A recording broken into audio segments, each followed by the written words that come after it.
It's been a while since I've done one of these, and I have a feeling that this musing will be interesting, for I'm not at my usual point of musing, but rather in a place where I am surrounded by angels. I guess that begs the question, what are angels? Are they those beings with wings that we saw in various portrayals as we grew up? Are they beings of light? And if they are beings of light, what does that even mean? Do we perceive anything, really, that we cannot see with the naked eye? Is it possible to perceive things which do not scientifically make sense?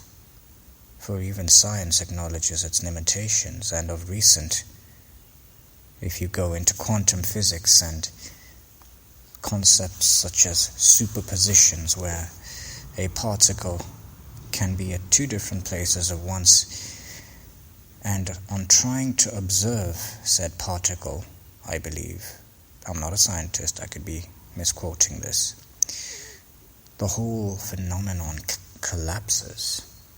That honestly sounds like the stuff of science fiction, or perhaps it is an allusion to the spiritual path as opposed to the strict scientific materialistic one.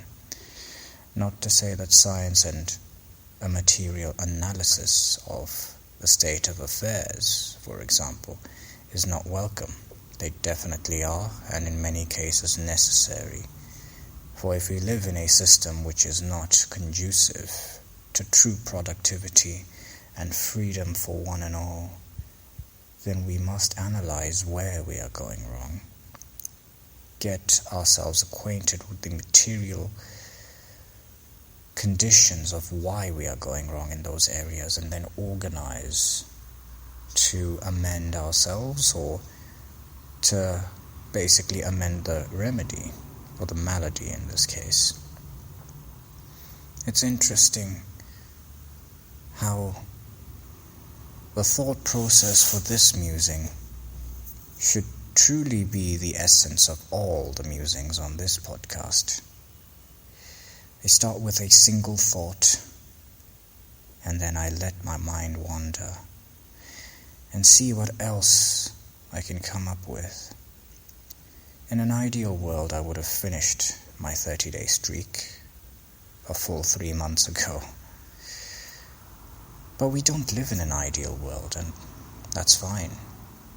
Coming back to the concept of angels, some of which in Islamic tradition are reported. Now, I can't speak to the veracity or authenticity of these reports. I haven't studied them to that depth. And after all, when we go back to the question of what angels actually are, there's hardly a concrete definition there. But anyway, in the Islamic tradition, there are narrations of angels being, some of them, being absolutely engrossed in the worship of God for the entirety of their lifetime. Some of which, or most of which I would say, if not all of which, far exceed human lifespans. Yet, humans have been given a sort of honor or status above these very angels, not because we can even have the opportunity to think of doing the same, but rather because we do our best in spite of all the less than ideal situations we always find ourselves in. Angels, by contrast, do not have to grapple with the same gripes that we do. I'm not saying that they necessarily live in an ideal world, whatever world means in their context.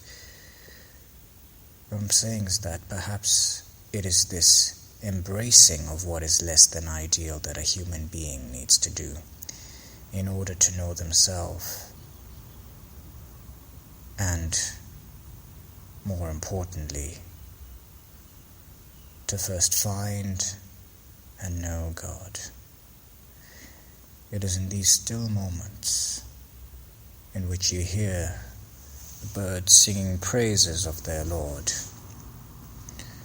or sometimes you hear the odd car and you wonder where that traveler is going to end up, how far they are from their destination.